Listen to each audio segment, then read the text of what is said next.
Hello बच्चों, I am Rashmi your maths teacher. जो मैंने मिनी क्विज आपको दिया था तो इसमें बहुत से क्वेश्चंस के आंसर तो बच्चों के राइट है, लेकिन क्वेश्चन नंबर 7 उनको बहुत से बच्चों का आंसर उसको समझ में नहीं आया कि ये क्वेश्चन नंबर 7 का आंसर एक्चुअल में क्या होगा। तो स्टेप बाय स्टेप हम नंबर 1 से सॉल्व करते हैं। तो जो भी आपके डाउट है वो आप देख लेना और अपने आंसर भी चेक कर लेना कि किसका कौन सा यहाँ पर आपका आंसर आ रहा था।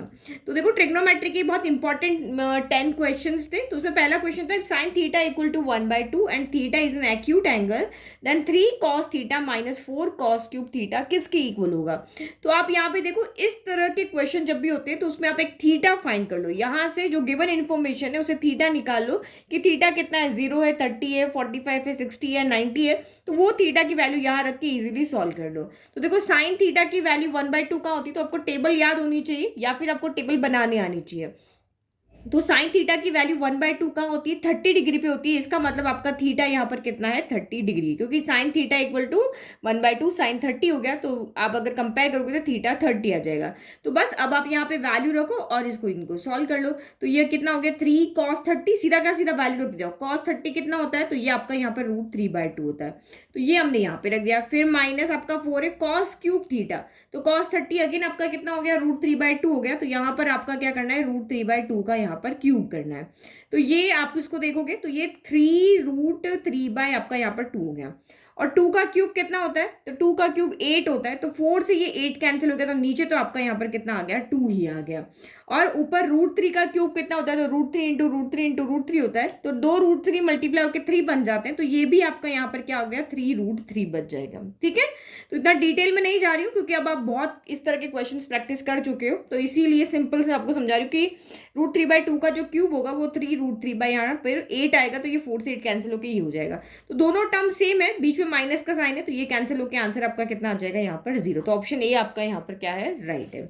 नाउ नेक्स्ट आप यहाँ पे देखो, if sin theta equal to 12/13 है, then the value of 2 cos theta plus 3 tan theta, ये भी मुझे पता है बहुत से बच्चों के आंसर राइट होगा, ये सी ऑप्शन इसका राइट था। Sine theta plus tan theta plus sine theta, इसका आंसर आपको यहाँ पर निकाल के बताना था।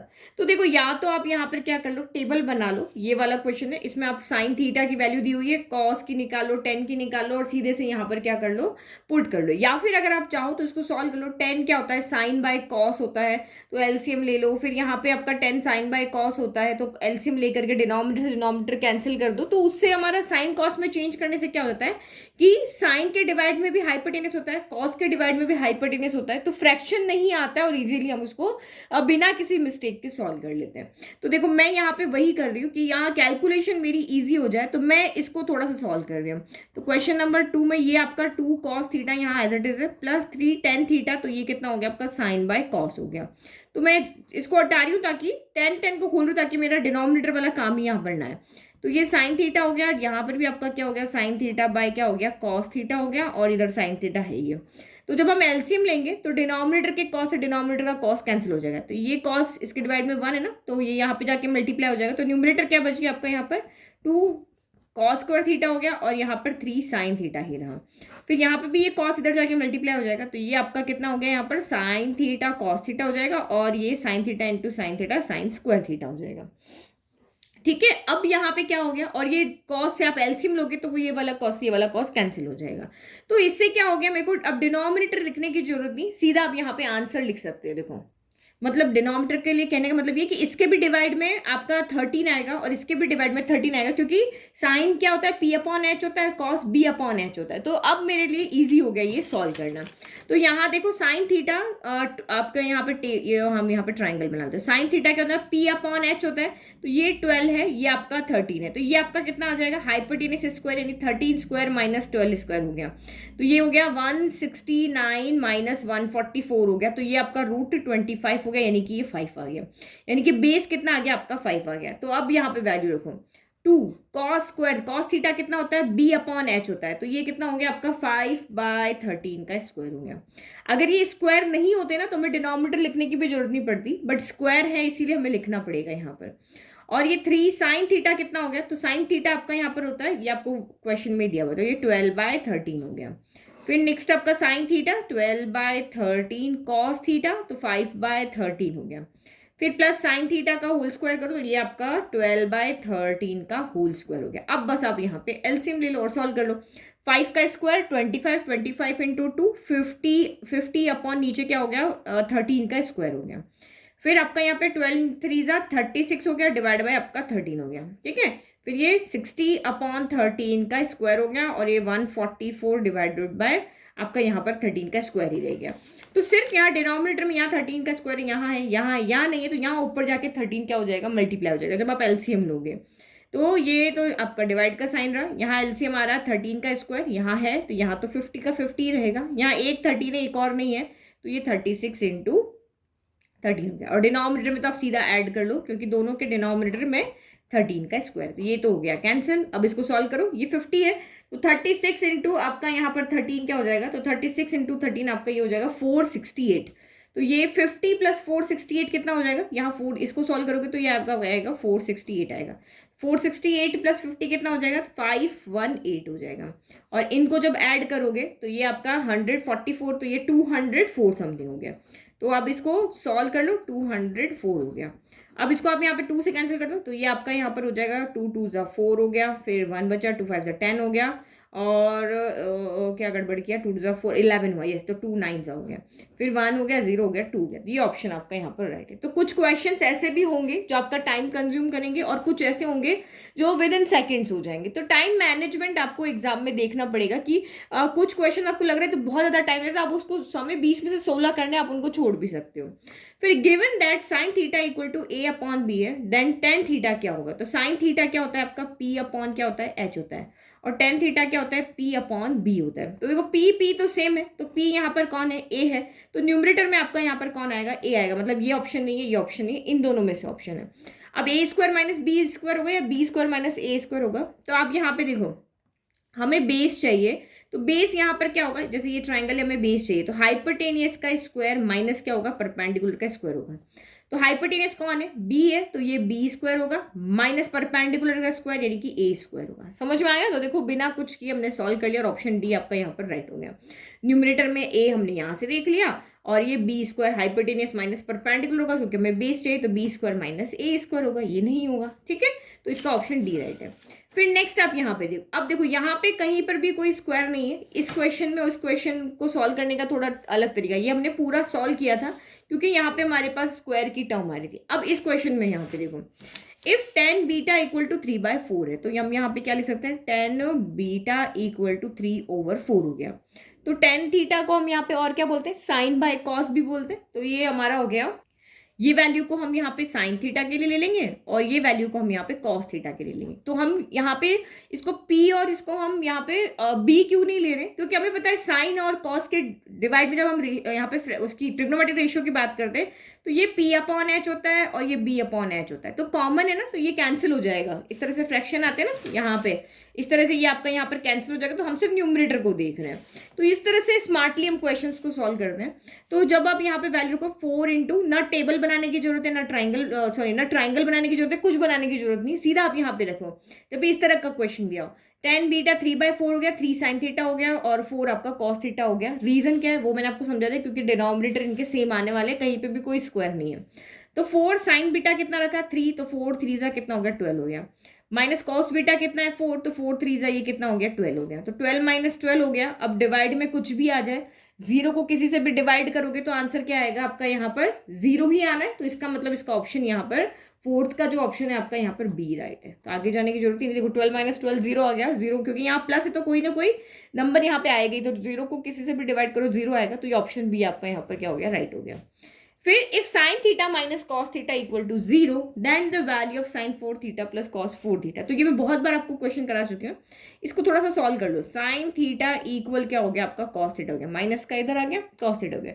तो ऐसी कौन सी वैल्यू है, जो मैंने कहा जब भी इस तरह के क्वेश्चन होते हैं हमेशा थीटा को ढूंढ करके लेकर आ जाओ। फर्स्ट कंडीशन देखो हम थीटा निकाल पा रहे कि नहीं। तो साइन थीटा और कॉस थीटा आपस में कब इक्वल होते हैं, 1/√2 इनकी वैल्यू इक्वल होती है साइन 45 कॉस 45, यानी कि साइन 45 जो होता है 1/√2 होता है, कॉस 45 1/√2 होता है। यानी कि आप यहाँ से आपको क्या पता चला, थीटा आपका यहाँ पर 45 डिग्री हो गया। तो यहाँ पे वैल्यू रख दो, साइन 45 कितना हो गया, तो 1/√2 की पावर क्या हो गया, 4 हो गया। कॉस 45 कितना हो गया, तो ये भी 1/√2 की पावर 4 हो गया। तो इसको सॉल्व करो, √2 की पावर 2 होता है 2, तो √2 की पावर 4 कितना हो जाएगा, 2 इंटू 2, तो ये हो गया 1/4।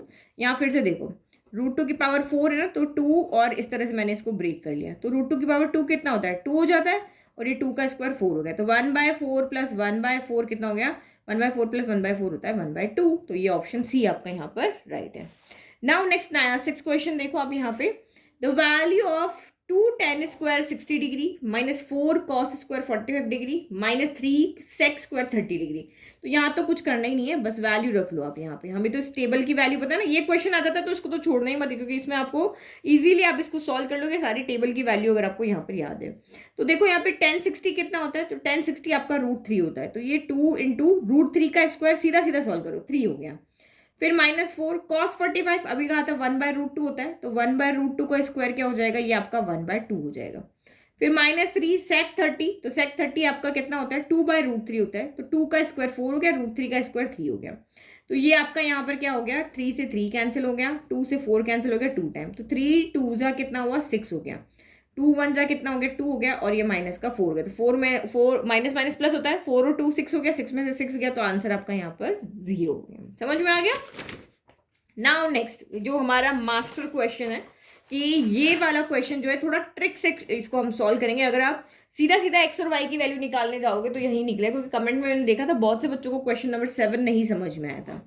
तो आप यहाँ पे देखो, ये इस तरह का फ्रैक्शन जो यहाँ पे लिखा हुआ है, इसमें डिवाइड में 2 टर्म है, इधर भी डिवाइड में 2 टर्म है, तो 2 टर्म को डिवाइड में सॉल्व करना थोड़ा सा टफ हो जाता है। तो हम यहाँ पे क्या करते हैं, ये 2 टर्म जो है नीचे है ना, इसको ऊपर ले जाते हैं। तो ऊपर कैसे लेके जा सकते हैं, तो tan थीटा क्या होता है, 1 क्या होता है, cot थीटा होता है, तो 1/cot थीटा लिख दिया, तो ये हो गया x sin फाई। देखो समझाने के, या फिर अभी समझ जाओगे ना फिर तो आप डायरेक्ट लिख दोगे। अभी मैं सीधा cot फाई करके इसको ऊपर इसको नीचे कर लिया, आप कंफ्यूज हो जाते हैं। अब मुझे इसको क्या करना है, इसको ऊपर ले जाना है, इसको नीचे ले जाना है, तो मैं cot को इधर ले आती हूँ, ठीक है। तो ये और ये इधर चला जाएगा, ये ऊपर चला जाएगा, ये नीचे चला जाएगा, तो यहाँ पर आपका क्या हो गया x, अच्छा ये ऊपर गया आपका, तो मैं cot फाई को इधर लिख दी, cot थीटा सॉरी, तो cot थीटा इधर आ गया, ये पूरा इधर आ गया, तो cot थीटा अपॉन 1 यहाँ पे हो गया, और ये उधर जाएगा तो ये ऊपर चला जाएगा, ये नीचे आ जाएगा, तो ये कितना हो गया 1 - x cos फाई। देखो बीच में इक्वल का साइन है ना, तो इसको इधर लिखना है, इसको इधर, कोई बात एक ही होती है, अपॉन x कितना हो गया sin फाई हो गया। समझ में आ गया। तो cot थीटा, तो हमने जो रिवर्स का काम करना था वो यहाँ पे हो गया। यहाँ से तो हम डायरेक्ट लिख लें, tan फाई आपको दिया हुआ है, तो cot फाई कितना हो जाएगा, नीचे वाला ऊपर चला जाएगा, 1 - y cos theta divided by आपका y sin थीटा हो गया। अब क्या करें, तो देखो इसको, अब हम इसको इसके नीचे अलग अलग सेपरेट कर सकते हैं। तो ये हो गया, क्योंकि x की वैल्यू लानी है, x यहाँ भी है यहाँ भी, तो वैल्यू कैसे लेकर के इनको सॉल्व करने से तो आएगा, तो हम इनको सेपरेट कर देते हैं। 2 के पास x से हम ऐसा करते हैं कि 1 के पास आ जाए, तो ये 1/x sin फाई हो गया, -x cos फाई हो गया, और ये x आपका sin फाई हो गया, तो x से x कैंसिल हो गया। अब मेरे पास एक ही के पास x बचा, अब मैं यहाँ से कुछ सॉल्व कर सकती हूँ। तो cot थीटा यहाँ से कितना हो गया, 1/x sin phi minus cos phi upon sine phi कितना हो जाएगा, कॉस अपॉन साइन कॉट होता है, कॉट फाई हो गया। तो इस कॉट को कॉट के पास ले जाते हैं ताकि हमें एक्स तो मिल गया एक तरफ, तो कॉट थीटा माइनस का उधर गया, cot theta plus cot phi equal to 1/x sine phi हो गया। ठीक है, ये इक्वेशन हमने 1 बना ली। सेम यहाँ भी सॉल्व करके देखते हैं, हमें y की वैल्यू भी तो चाहिए, तो इसको भी तो लेके चलेंगे। तो ये आपका यहाँ पर हो गया कॉट फाई, इधर भी सेपरेट कर लेते हैं, 1/y साइन थीटा। मैं इसलिए कर रही हूँ क्योंकि मुझे पता है इसके साथ में लिखूंगी तो इस y से y कैंसिल हो जाएगा और कहीं पर एक y की टर्म कम हो जाएगी। तो ये y से यहाँ लिख लेते चलो, y cos theta y sign theta हो गया। तो y से तो y कैंसिल हो गया, कॉस अपॉन साइन कितना हो गया, कॉट हो गया। तो cot phi equal to 1/y sine theta minus आपका ये हो गया कॉट थीटा हो गया। तो इसको भी उधर लेके चले जाए, तो ये हो गया cot phi plus cot theta equal to 1/y sine theta हो गया। तो इक्वेशन 1 और 2 को देखते हैं, तो लेफ्ट बिल्कुल सेम है, ये 2 + 1 है, ये 1 + 2 है, बस आगे पीछे लिखे हुए ना, थीटा और फाई है या फाई और थीटा, कोई फर्क नहीं पड़ता प्लस के अंदर ऑर्डर का। तो लेफ्ट दोनों के इक्वल, तो राइट भी इक्वल होंगे। हमने यहाँ से ये कंक्लूजन निकाला, भाई इसको लेके चले इसको लेके चले, अब देखें इन दोनों में कुछ तो रिलेशन बन रहा होगा। तो लेफ्ट इक्वल तो राइट भी इक्वल होंगे, तो 1/x sine phi equal to 1/y sine theta हो गया। अब क्वेश्चन के पास चलते हैं, इसने क्या पूछा, x/y क्या होगा, तो x ऊपर चाहिए तो x इधर आएगा, साइन थीटा उधर जाएगा, साइन थीटा उधर चला गया तो sine theta upon sine five हो गया, और ये x इधर आ गया और y नीचे, तो ये हमारी value sine theta upon sine five. तो देखा लगा ना इस क्वेश्चन के अंदर टाइम, लेकिन अगर आप एग्जाम में पहले से प्रैक्टिस करके जाओगे तो आपको इतना टाइम नहीं लगेगा, आप समझ जाओगे। तो इसीलिए कह रहे हैं जितने हो सके उतने एमसीक्यू सॉल्व करो। The solution of the trigonometric equation, अब आपको इसका सोल्यूशन बताना है कि मतलब थीटा की जगह पे आप क्या रखो कि लेफ्ट इक्वल टू राइट आ जाए। तो 0 रखो, 30 रखो, 60 रखो, 90 रखो, क्या रखोगे कि आपको यहाँ पे आंसर 3 आ जाए। तो देखो सबसे पहले जो हमारी टेबल कहाँ गई, टेबल हमारे पास बनी हुई है, आप लोगों ने भी अपने आंसर के पीछे कहीं पे आपको शीट मिलेगी ना रफ वर्क के लिए, उसमें बना लेना। तो यहाँ देखो कॉस है और कॉट है, तो कौन सी वैल्यू नहीं रख सकते हैं। देखो स्मार्ट तरीके से भी सॉल्व करना दिखाऊंगी, जो आप जनरली 90% बच्चे करेंगे वो भी सिखाऊंगी। तो अभी 90% वाला बच्चे जो करेंगे वो देखेंगे, वो सीधा यहाँ पे वैल्यू पुट करके देखेंगे। लेकिन स्मार्ट बच्चे जो होंगे वो यहाँ पे देखेंगे कि हम इन चार में से कौन सा ऑप्शन नहीं रख सकते हैं। तो देखो कॉट 0, जिसकी भी वैल्यू नॉट डिफाइंड होगी, यानी 0 पे होगी या 90 पे होगी, 30 पे होगी, 60 पे होगी, मेनली 0 90 पे होती है, तो जिस पे नॉट डिफाइंड होगी वो वैल्यू हम यहाँ पे पुट नहीं करेंगे। तो आप यहाँ पे देखो कि जो आपका यहाँ पर है, तो देखो 0 पे जो है कॉट जो है वो नॉट डिफाइंड आ रहा है, तो इसका मतलब हम 0 की वैल्यू यहाँ पुट नहीं करेंगे, 0 पे नॉट डिफाइंड है। अब बचे हुए 30 पे किसी की वैल्यू नहीं होती, 60 पे किसी की नहीं होती है, और 90 पे किसी की नहीं होती, ना कॉस की होती है ना कॉट की होती है। तो हम यहाँ पे वैल्यू रख सकते हैं, लेकिन अगर मैं यहाँ पे कॉस 90 रखूंगी तो ऊपर ही मेरा 0 बन जाएगा, तो 0 में किसी भी नंबर से डिवाइड करो तो वो 3 के इक्वल तो आएगा नहीं, तो इसका मतलब हमने 90 को भी यहाँ से हटा लिया, 90 भी हमारा यहाँ पे नहीं होगा। अब 30 पुट कर सकते हैं और 60 पुट कर सकते हैं, तो 30 और 60 पुट करके आप यहाँ पे सॉल्व करो। तो मैं देखो 60 पुट करके देखती हूँ। कॉस 60 कितना होता है, कॉस 60 होता है 1/2, तो 1/2 का स्क्वायर यहाँ पर आपका कितना हो जाएगा, तो 1/4 रखें वैल्यू। तो हम 60 के लिए पहले देख लेते हैं, उसके बाद 30 के लिए भी देख लेंगे। तो यहाँ देखो cos 60 कितना होता है, तो cos का 60 आपका हो रहा है 1/2, तो 1/2 का यहाँ स्क्वायर है ना, 1/2 का स्क्वायर 1/4 हो गया। फिर cot 60 कितना होता है, तो cot 60 1/√3 होता है, तो 1/√3 का स्क्वायर कितना होगा, 1 का स्क्वायर 1 हो गया, √3 का स्क्वायर आपका 3 हो गया। फिर माइनस कॉस, तो ये तो कॉस का कॉस ही है, तो यहाँ पर भी क्या हो जाएगा, ये 1/4 आ जाएगा। अब इसको सॉल्व कर लो, तो ये यहाँ पे देखो न्यूमरेटर तो 1/4 ही रहेगा, यहाँ पे 4 और 3 का एलसीएम कितना हो जाएगा, 12 हो जाएगा। तो 3 के टेबल में 12 4 टाइम आता है, यहाँ 4 हो गया, 4 के टेबल में 12 3 टाइम आता है, तो ये 3 हो गया।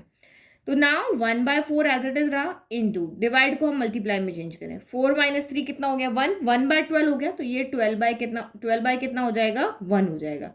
तो 4 के टेबल में 12 आया 3 टाइम्स, का मतलब सी ऑप्शन आपका यहाँ पर राइट है। एक तरीका तो ये हो गया। अब आप 30 के लिए भी रख के देख लो, 30 के लिए भी रखोगे तो आपका यहाँ पे √3/2 का स्क्वायर कितना हो जाएगा, ये भी देख लो। कोई 30 पहले रखेगा तो ये 3/4 हो गया। कॉट 30 कितना होता है, तो √3 होता है, तो ये आपका यहाँ पर √3 का स्क्वायर 3 हो गया, और ये माइनस का 3/4 हो गया।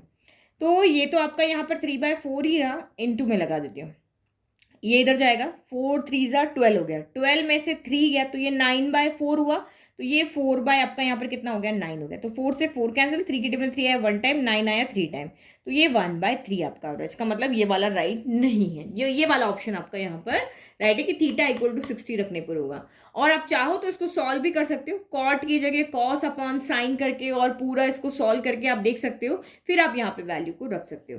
तो वो देखोगे कैसे, देखो ये भी मैं समझा देती हूँ आपको। देखो ये आपका यहाँ पर क्या है, कॉस स्क्वायर थीटा है, यहाँ पे देखो न्यूमरेटर में आपका क्या है, ये कॉस स्क्वायर थीटा है, और यहाँ कॉट था ना, कॉट को हम कॉस अपॉन साइन ले सकते हैं, तो ये कॉस स्क्वायर थीटा अपॉन आपका यहाँ पर क्या हो जाएगा, साइन स्क्वायर थीटा, और ये माइनस का क्या हो गया, कॉस स्क्वायर थीटा। जो था हमारा क्वेश्चन था उसी में कॉट को हमने चेंज किया, तो आप ऐसे भी कर सकते हो। तो ये आपका यहाँ पर हो गया कॉस स्क्वायर थीटा, न्यूमरेटर से यहाँ पर एलसीएम ले ले पहले साइन, तो ये आपका यहाँ पर क्या हो गया, साइन स्क्वायर थीटा हो गया। तो ये तो आपका यहाँ पर कॉस स्क्वायर थीटा ही रहा, माइनस ये यहाँ पे मल्टीप्लाई हो जाएगा क्योंकि इसके डिवाइड में 1 है, तो ये आपका हो गया cos square theta sine square theta हो गया। तो अब आप यहाँ पे देखो कॉस स्क्वायर थीटा तो ऊपर ही रहा, क्योंकि साइन कॉस वाले आप इजीली सॉल्व कर सकते हो। इन दोनों में से क्या कॉमन आ रहा है, कॉस स्क्वायर थीटा कॉमन आ रहा है, तो कॉस स्क्वायर थीटा कॉमन ले लिया, ये बच गया 1 माइनस साइन स्क्वायर थीटा बच गया, divided by sine square theta हो गया। तो ये आपका कितना हो गया, कॉस स्क्वायर थीटा, और ये साइन स्क्वायर थीटा ऊपर चला जाएगा, और यहाँ पे क्या बचा, कॉस स्क्वायर थीटा। तो 1 माइनस साइन स्क्वायर थीटा क्या होता है, कॉस स्क्वायर थीटा होता है, तो ये कॉस स्क्वायर थीटा हो गया। तो एक कॉस स्क्वायर से तो एक कॉस स्क्वायर कैंसिल हो गया, साइन अपॉन कॉस क्या होता है, 10 होता है, तो ये tan स्क्वायर थीटा हो गया।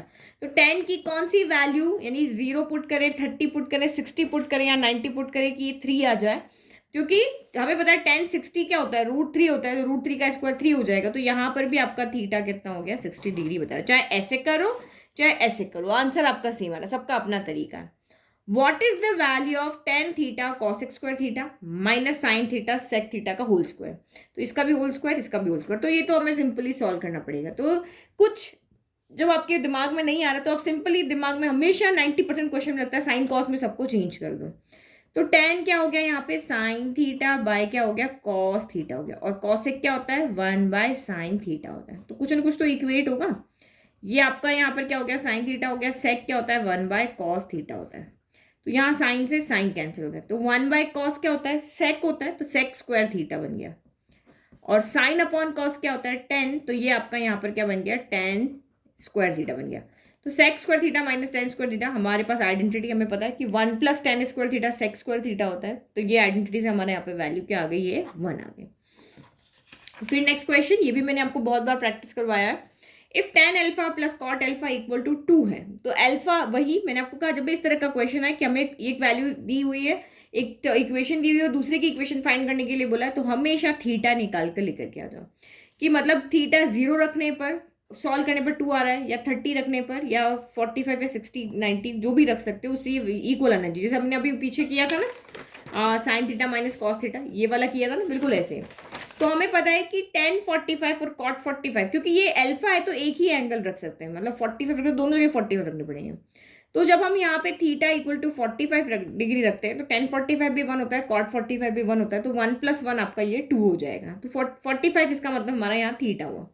तो यहाँ थीटा की जगह 45 रखोगे, तो tan 45 क्या होता है, 1 होता है, तो 1 की पावर 20 हो गया। cot 45 में क्या होता है, 1 होता है, तो ये भी 1 की पावर 20 हो गया। तो 1 की पावर 20 + 1 की पावर 20, 1 की पावर 20 तो 1 ही होता है, तो 1 + 1 फाइनली कितना आंसर आया आपका, यहाँ पर 2 आ गया। तो ये हमने ऑल 10 क्वेश्चन सॉल्व के लिए, इसमें बेसिक्स वालों के लिए भी क्वेश्चन थे, स्टैंडर्ड वालों के लिए भी थे, हर तरह के क्वेश्चन थे जो आपके इस चैप्टर में से यहाँ पर आ सकते हैं। तो इनको प्रैक्टिस करो, फिर हम नेक्स्ट ट्राइंगल्स का मिनी क्विज देखेंगे। आई होप आपको ऑल क्वेश्चन अच्छे से समझ में आए।